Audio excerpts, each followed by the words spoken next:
The morning calm shattered with the thunderous roar of helicopter blades cutting through the sky.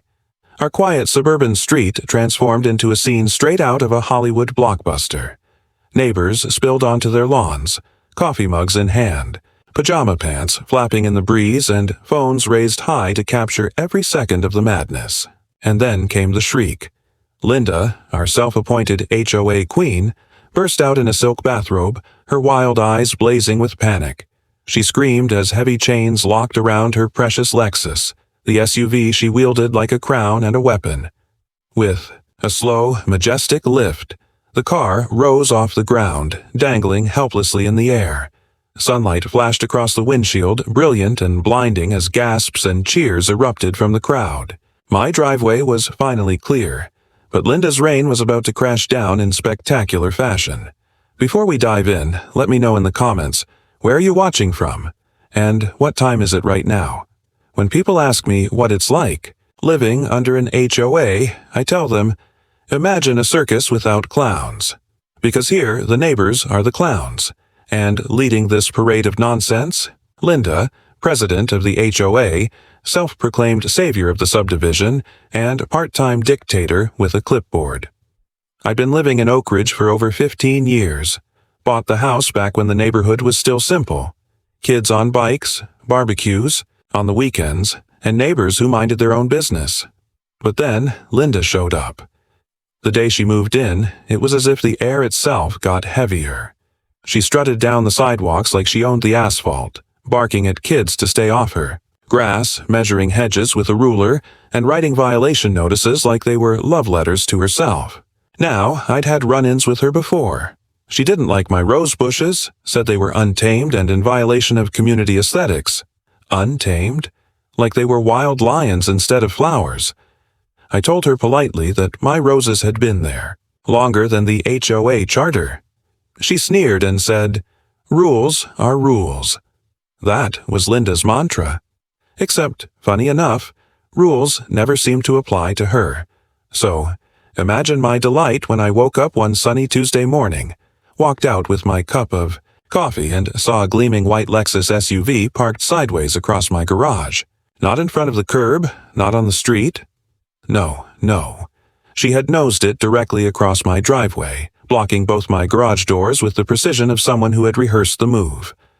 At first, I thought maybe it was some accident. Maybe she'd lost control. But then I saw it, the smug little note under my windshield wiper, in big block letters. Perhaps this will remind you that no one is above HOA compliance. Trim the roses, or next time I'll have your car booted. Signed, of course, HOA President Linda. I swear I nearly spit my coffee all over the hood. This woman had parked her car in my driveway to punish me for not cutting flowers. Flowers. By mid-morning, the entire cul-de-sac had gathered.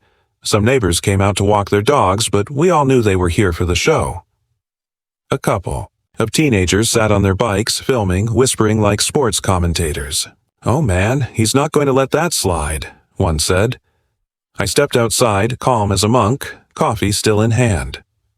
"Linda," I called, loud enough for the peanut gallery to hear, "would you mind moving your tank off my driveway?"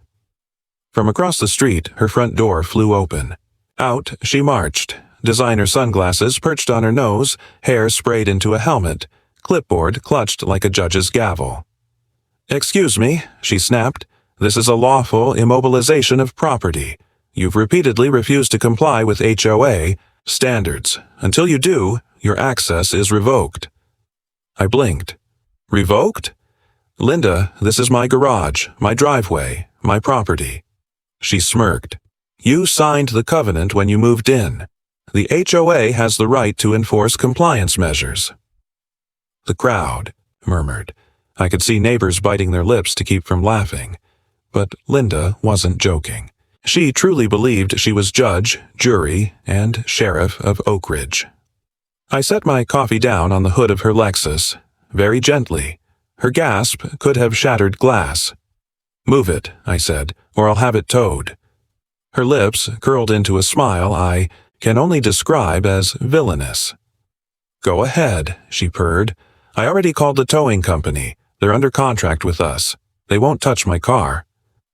And just like that, she turned and strutted back inside, leaving her luxury SUV sprawled across my property like a throne in the middle of a battlefield. The neighbors buzzed. One man whispered, "He's done for." Another shook her head, muttering, "She's gone too far this time." Phones kept recording because that's what people do these days. Watch other people's misery through screens. I looked at the Lexus, polished to a shine, parked like a barricade, against my freedom. And then I looked at the roses. The absurdity of it all hit me in waves. I wasn't just blocked from my garage, I was being publicly humiliated, punished like a child who refused to clean his room. But here's the thing about me, I don't break easily. And when I do, I don't just break. I build. Plans, schemes, entire blueprints of poetic justice. That evening, when the sun dipped low and Linda's Lexus still sat smugly across my garage, I knew this wasn't about flowers. This wasn't about aesthetic standards or rose bushes. This was about power. She wanted to show the neighborhood that she could crush anyone who defied her. Well, if power was the game, I was about to show her what happens when the wrong man decides to play.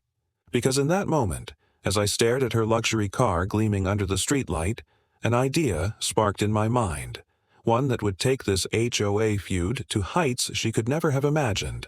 Literally. By day 2, Linda's Lexus had become more than just a car. It was a monument, a shiny, smug blockade that screamed, "I own you." Every time I stepped outside, there it was, a $70,000 roadblock, gleaming like Excalibur stuck in stone. Except, no hero was pulling this thing out. Neighbors treated it like an attraction. Kids circled on their bikes, pointing and giggling.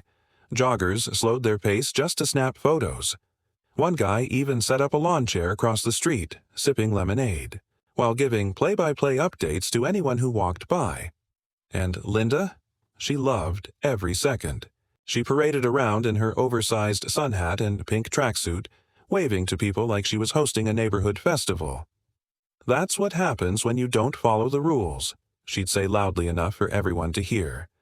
"I'm just maintaining order." Order? Sure. If by order she meant chaos dressed up in designer sunglasses. On the third morning, I caught her out front holding court like a queen in exile. Clipboard in hand, she lectured 3 poor souls about their recycling bins not being color-coordinated with the HOA-approved palette. All the while, her Lexus still straddled my driveway, casting a long, shiny shadow across my garage doors. Finally, I walked over, calm, collected, my voice dripping with sarcasm. "Morning, Linda. Just curious, how long are you planning to run this little garage blockade festival?" She didn't even look at me. "Until compliance is achieved," she said, scribbling furiously on her clipboard. "Compliance," I repeated. "Linda, these are roses, not toxic waste. Roses." She turned then, lowering her sunglasses with a theatrical flair. Her eyes glittered with triumph. "Rules are rules, and until you cut them down to regulation height, you'll find your property access restricted." The neighbors leaned in, phones angled, lenses zooming. It was no longer just a conflict. It was a spectacle. I swear I could hear the faint hum of a live stream notification pinging in the distance. I laughed. Not a chuckle, not a polite laugh, but a full, booming laugh that echoed down the cul-de-sac. "You're really proud of yourself, huh?" she sniffed. "Someone has to maintain standards around here. Otherwise, Oak Ridge will look like—" She waved vaguely at my lawn. "Like this." Gasps rippled through the crowd. My lawn was immaculate. Better than most on the block. This wasn't about landscaping. This was about Linda flexing her HOA crown in front of an audience. But the thing about audiences is this. They remember the show, not the rules. And Linda was giving them a show they'd never forget. That evening, I watched from my porch as Linda strutted back to her Lexus, patting the hood like it was a faithful guard dog. "Good work today," she murmured, loud enough for me to hear. Then she walked inside, leaving the car like a sentry across my garage. I took a sip of my bourbon, and a thought hit me like a lightning strike. She wasn't moving that car anytime soon. She wanted it there. It was her victory flag. Fine, let her wave it. because the higher she climbed on her little tower of arrogance, the harder she'd fall when I kicked it out from under her. The next morning, I tried the police, not because I thought they'd help, but because I wanted the comedy. Sure enough, the officer who answered chuckled and said, "Sorry, sir, sounds like a civil matter. We can't tow without a direct violation of city code." "Civil matter?" I muttered after hanging up. "That's HOA code for you're on your own." So I checked with towing companies. Guess what? Linda had them all in her pocket. She'd arranged a community towing contract months earlier. They wouldn't touch her Lexus even if I paid triple. That's when it hit me. Linda thought she was untouchable. She thought she'd built herself a fortress of rules and contracts. But I've never been much of a rule follower, and when the rule book's rigged, the only thing to do is change the game. The neighborhood gossip reached fever pitch by day 5. People whispered about how I hadn't backed down, how Linda was pushing harder than ever, and how the tension was thick enough to cut with hedge clippers. Even folks who hated my roses started rooting for me, just to see Linda lose. One neighbor, old Mr. Thompson, shuffled up to me while I was checking the mail. He leaned in and said, "Son, I've lived here 30 years. Nobody stood up to that woman, and lived to tell the tale, but I've got a feeling." He winked. "You might be the one to do it." I smiled. "Don't worry, Mr. Thompson, I've got a plan." And, oh, did I? Because the truth was, I had connections Linda didn't know about. Friends in high places, or rather, friends who could fly high places. All I had to do was bide my time, let her dig herself deeper, and wait for the perfect moment to pull the rug out. So I let her Lexus sit there like a monument. I let her preen in front of the neighbors, soaking in her 15 minutes of fame. I let her believe she'd won. And every night as I sipped bourbon on my porch and watched her smug shadow disappear behind her curtains, I planned, I mapped, and I prepared. Because if Linda wanted to humiliate me publicly, I was about to return the favor on a scale so grand she'd never recover. After all, if she could turn my driveway into her stage, I could turn her car into my prop. And soon, very soon, Oak Ridge was going to see a show unlike anything they'd ever imagined. There's a saying I heard once, "Never wrestle with pigs." You both get dirty, but the pig likes it. Linda was my pig, and brother, she loved the mud. But unlike most folks in Oak Ridge, I wasn't afraid of dirt. I'd built my life out of it, literally. My business was small-scale contracting and logistics. Dump trucks, forklifts, cranes, you name it, I had access. And more importantly, I had friends who owed me favors. So, as I sat on my porch, bourbon glass sweating in the evening heat, I started sketching out a plan that would turn Linda's smug little blockade into the greatest HOA scandal this side of the county line. First idea, hire a tow truck from out of state. But I knew Linda had that covered. She had a network of towing contracts tighter than Fort Knox. Not worth the risk. Second idea, slash her tires. Tempting. Very tempting. But too obvious. Too petty. I wasn't going to stoop to vandalism. No. Oh, no. I wanted something poetic. Something unforgettable. And then it hit me. I was flipping through old contacts on my phone when I saw the name Mike Blades Ramirez, an old buddy from my contracting days. He'd gone on to run a helicopter lifting service out near the industrial yards. Heavy lift choppers, the kind that could pick up shipping containers like they were Legos. And right then, the vision crystallized. Linda wanted to block my driveway? Fine. I'd make sure the entire neighborhood watched as her beloved Lexus went airborne, literally. Now, I knew it couldn't just be a stunt. It had to be airtight, legally speaking. Linda was the queen of lawsuits, and I wasn't giving her that ammo. So I started digging.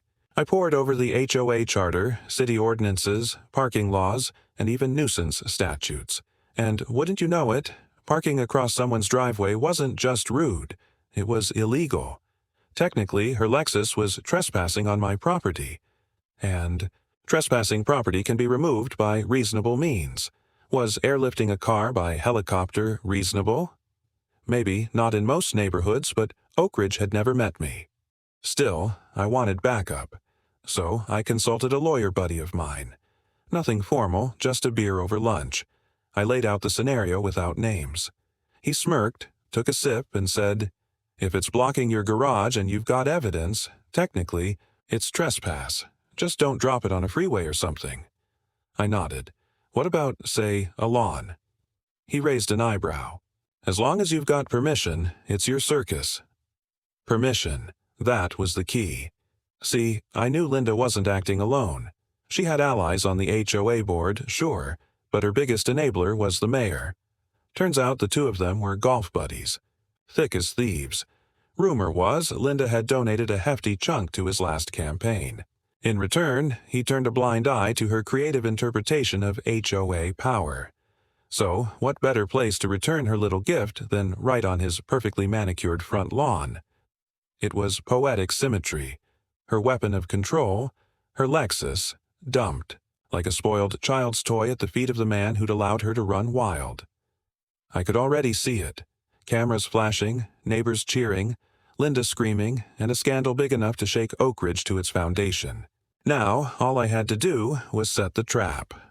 I called Mike. "Hey, Blades," I said, using his old nickname. "You still running that heavy lift service?" "You know it," he replied, his voice buzzing with the excitement of a man who loved machinery more than people. "What do you need moved?" I hesitated, savoring the moment. "A car." Silence.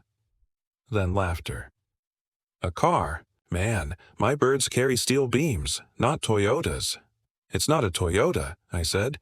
"It's a Lexus, and it's parked illegally across my garage." His laughter stopped. "Illegally?" "Yep. Got photos, got witnesses, got everything I need. Question is, can you airlift it without scratching the paint?" I swear I could hear his grin through the phone. "Send me the address. I'll make it happen." We picked Saturday morning. Early enough that the whole neighborhood would be awake. Late enough that people would still be lounging in their robes and slippers. Prime audience conditions. I didn't advertise it, but I dropped a few subtle hints to trusted neighbors.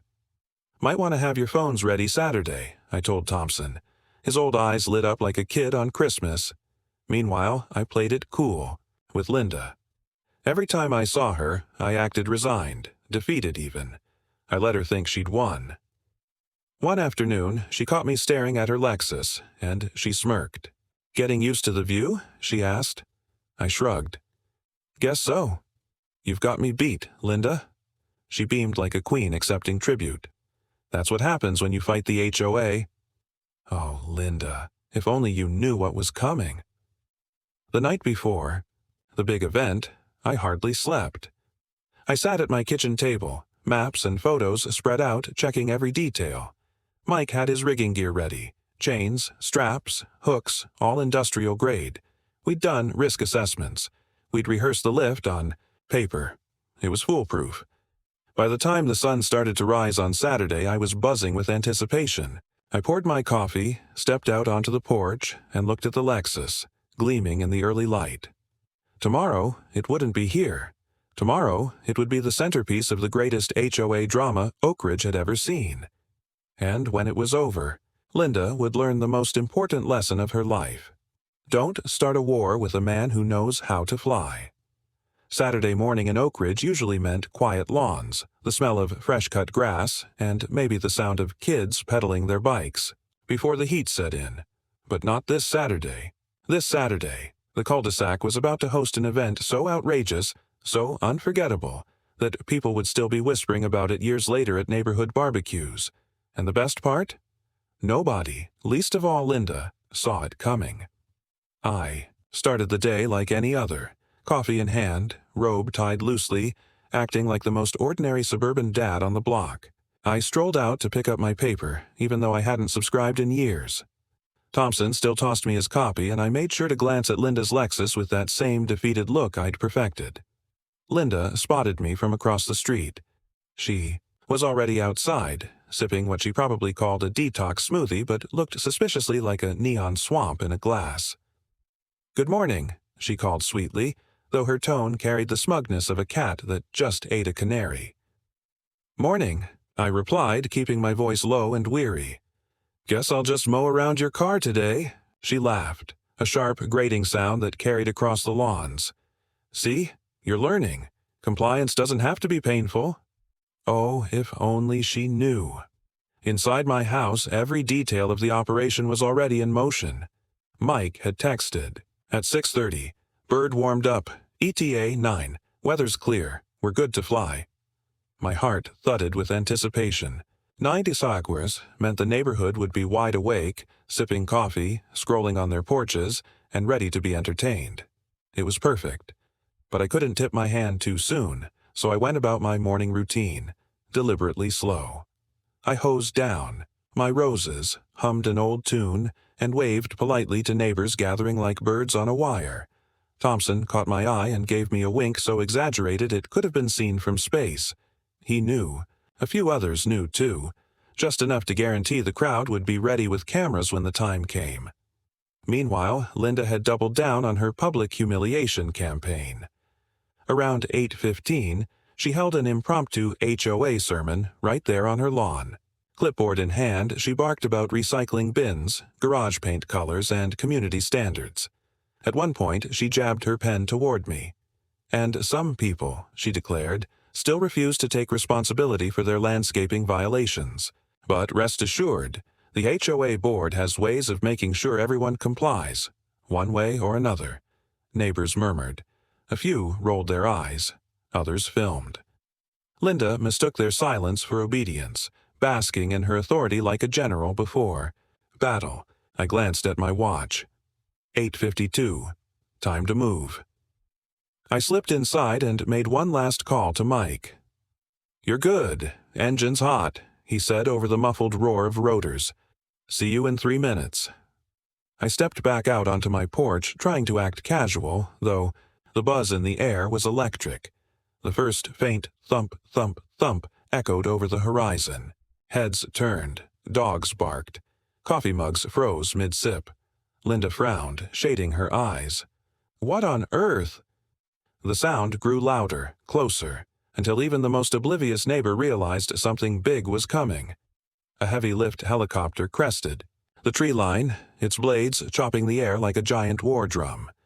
Sunlight flashed off its windows and the downdraft sent tree branches swaying. Gasps rippled through the cul-de-sac. Phones went up instantly. "Oh my God, is that?" someone whispered. Linda squinted, confused but annoyed, as though a helicopter had the audacity to intrude on her kingdom. "This is a residential neighborhood," she screeched. "Who allowed?" Then the chopper lowered, hovering directly above her Lexus. The roar was deafening. Wind whipped across the lawns, sending papers flying and knocking over a couple of lawn chairs. Neighbors clutched their hair, their hats, and their lattes. Linda stumbled, her robe flapping wildly. "What? What is this?" she shrieked. And that's when Mike's team rappelled down like commandos, quick and precise. In seconds, industrial-grade chains were looped around the Lexus, hooked tight and double-checked. The crowd was ecstatic, filming every moment. Laughter and cheers mixed with the thundering blades. Thompson shouted over the noise, "It's happening! He's doing it!"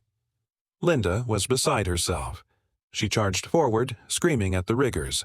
"Stop! That's my car! I'm the HOA president! I demand you stop!" But her voice was drowned out by the roar of the engine. Her precious Lexus rose, tires leaving the pavement, chains clinking.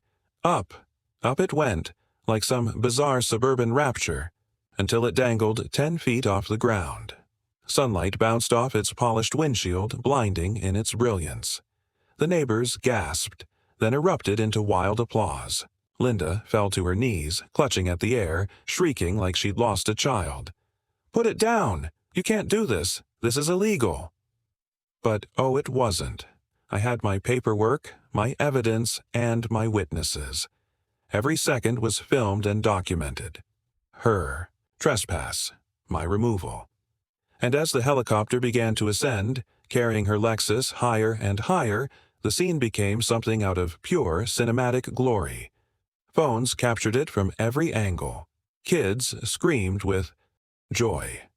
Adults laughed like they'd been freed from a tyrant. I just stood there, sipping my coffee, robe flapping in the wind, watching Linda's empire literally fly away. But the best part, the pièce de résistance, was that the neighbors thought This was the grand finale. They thought the Lexus was headed to some impound lot or maybe dropped in a field. They had no idea where it was really going, and neither did Linda. There's a moment when revenge stops being an idea and becomes real. For me, it was the instant Linda's Lexus left the pavement. 1 second, it was a smug blockade gleaming in my driveway. The next, it was swaying Dunedin, the sky, dangling like a Christmas ornament from the belly of Mike's helicopter. The roar was deafening. The downdraft flattened the grass, sent hats flying, and nearly knocked Thompson off his lawn chair.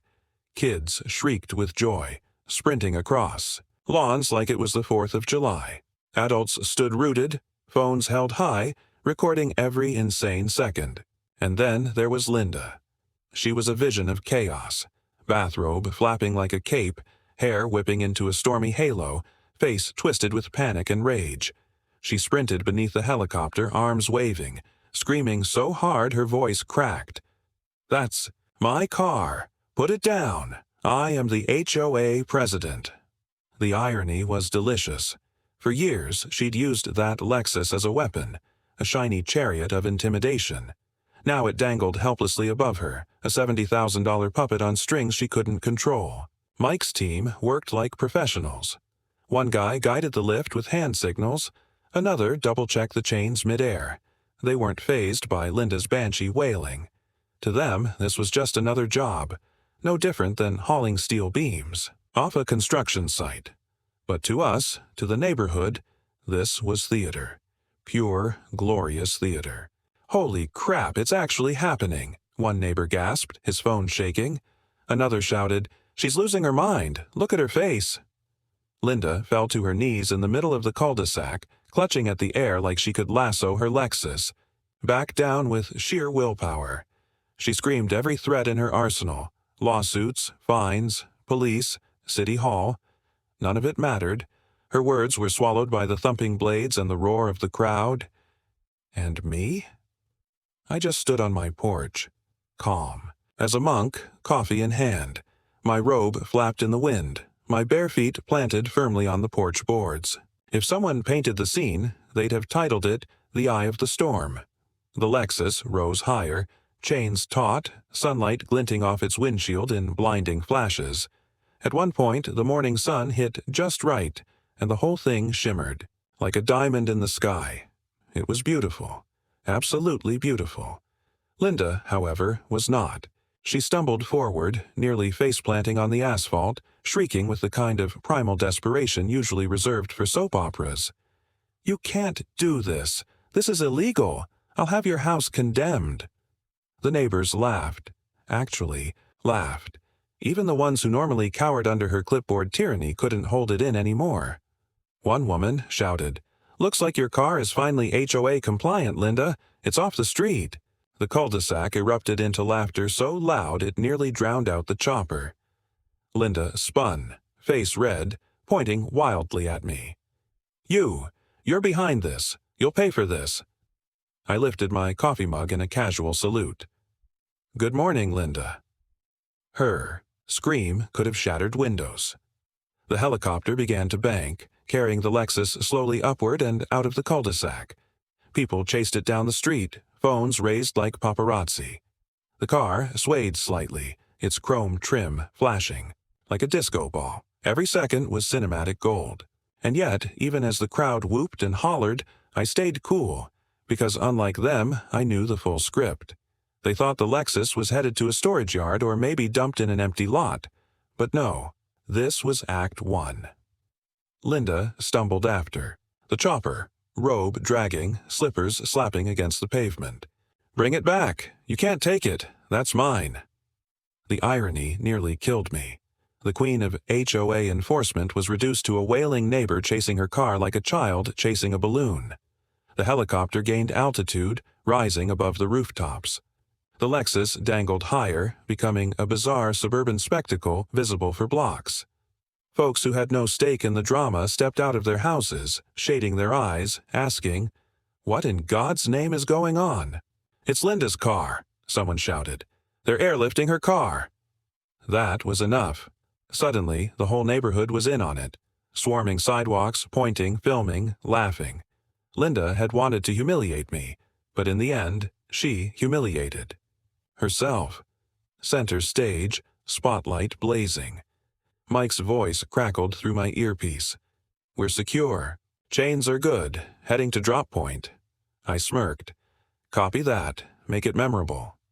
Linda was still in the street, shaking her fists at the sky like some furious dictator watching her empire crumble. She screamed my name over and over, promising lawsuits, exile, and eternal damnation. But her words were meaningless. The sight of her precious Lexus swaying in the morning light had already burned itself into Oak Ridge legend. As the chopper disappeared toward the horizon, the crowd began to disperse, buzzing like they'd just witnessed the Super Bowl. People slapped me on the back, whispered, "Legendary," and shook their heads in disbelief. Thompson leaned in, eyes sparkling.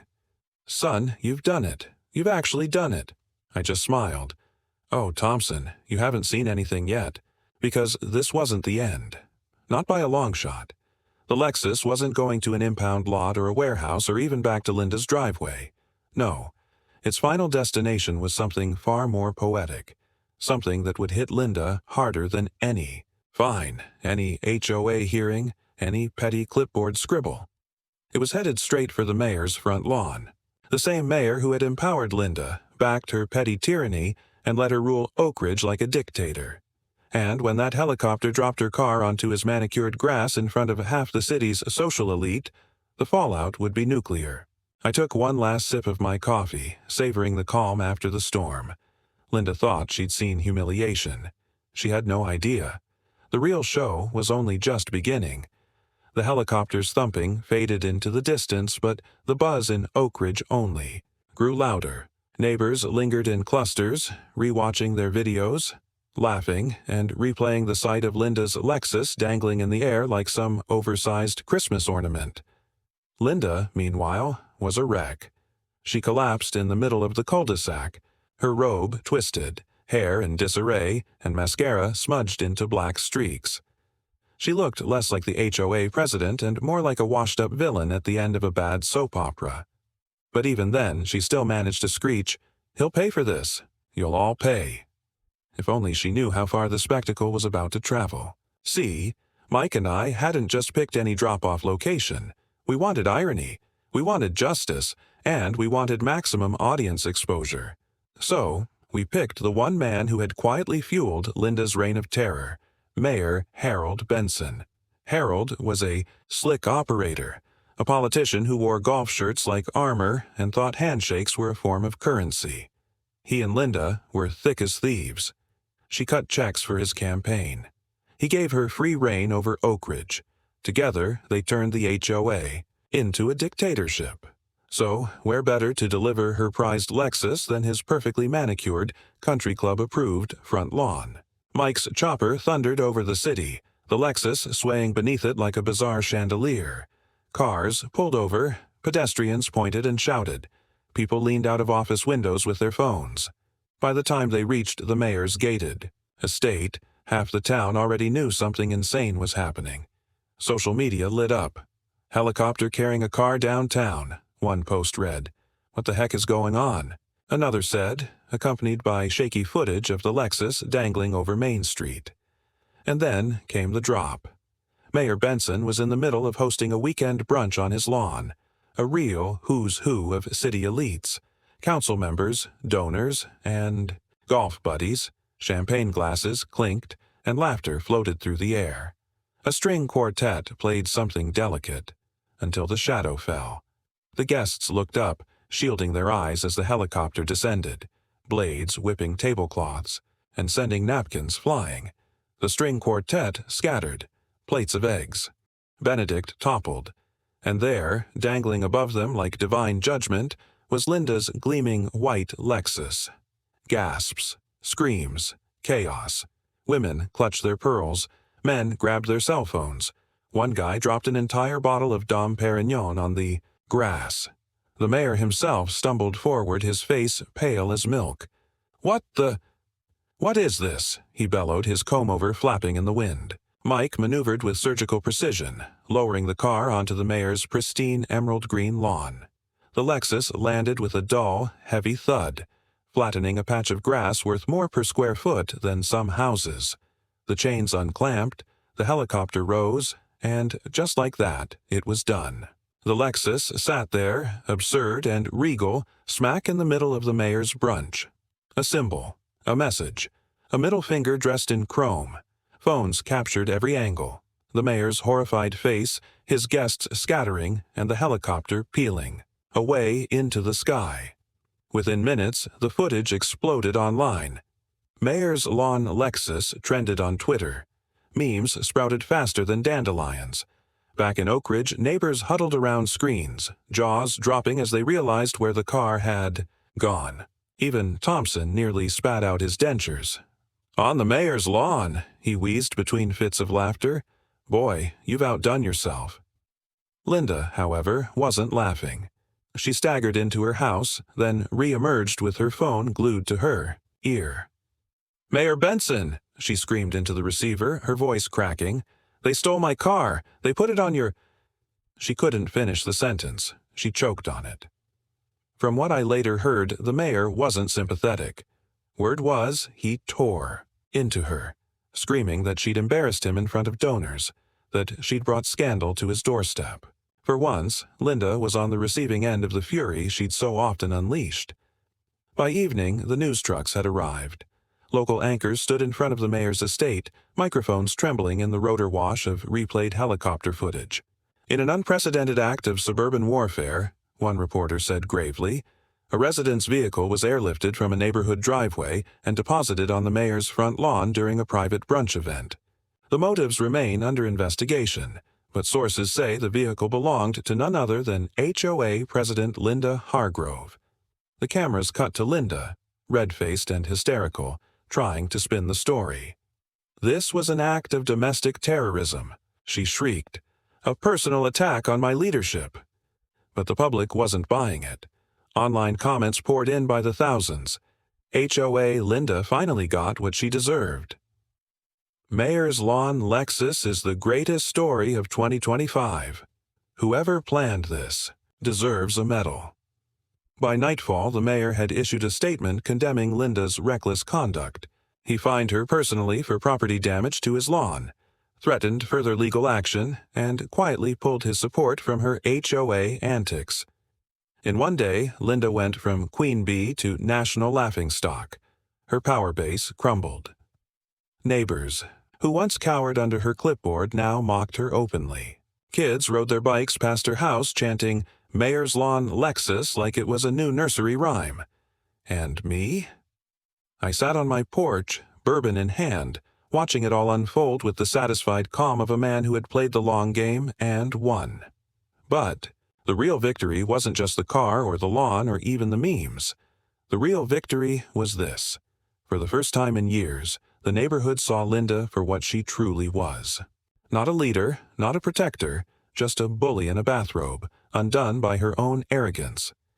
The helicopter had flown her power away, and it wasn't coming back. The morning after the Mayor's Lawn Lexus incident, Oak Ridge felt different, lighter, quieter, like someone had finally cracked open a window in a stuffy room. For years, Linda's voice had been the soundtrack of our neighborhood. Her shrill lectures, her threats disguised as reminders, her footsteps pacing sidewalks with clipboard in hand. But that Sunday morning? Silence. No pink tracksuit, no sunglasses glinting like weapons, no Lexus. Instead, the cul-de-sac buzzed with something new. Laughter. Thompson strolled past my roses, chuckling under his breath. The teenagers who once dreaded her rules now biked circles in the street, chanting Mayor's Lawn Lexus like it was the chorus to a summer anthem. Parents waved at me, some timidly, some boldly, like I had just slain the dragon for them. Linda, of course, tried to fight back. She called an emergency HOA meeting Monday night, striding in with her hair lacquered stiff and her pride stitched together with tape. But the room wasn't hers anymore. I was there, sitting in the back, sipping water and watching as the board members shifted uncomfortably under her glare. "We must restore order," she barked. "That man," She jabbed her pen toward me. "Is a menace to this community. He staged a terrorist stunt against my property and our mayor." The board didn't clap. They didn't nod. They just stared. Finally, one member, a woman Linda used to bully over mailbox paint, spoke up. "Linda, you parked your car across his driveway. That's illegal. You brought this on yourself." The room murmured. Linda's face turned red. She sputtered excuses, but the tide had turned. For the first time in her reign, the board voted against her. They stripped her of her presidency that night, leaving her standing alone, clipboard trembling like a dethroned monarch. By Tuesday, the mayor had filed charges against Linda: trespassing, public nuisance, and property damage. He fined her thousands of dollars for the ruined lawn. The city attorney threatened to dig deeper into HOA corruption. Suddenly, Linda wasn't Oak Ridge's queen. She was its cautionary tale. And me? I went back to living my life. I trimmed my roses when I felt like it, not when she demanded it. I parked my truck in my own driveway without fear of another pink slip. I grilled burgers on my porch while neighbors waved instead of whispering. One evening, Thompson joined me for a drink. He stared out at the cul-de-sac, still chuckling. "Never thought I'd see the day," he said. "Linda taken down by a helicopter." I smiled.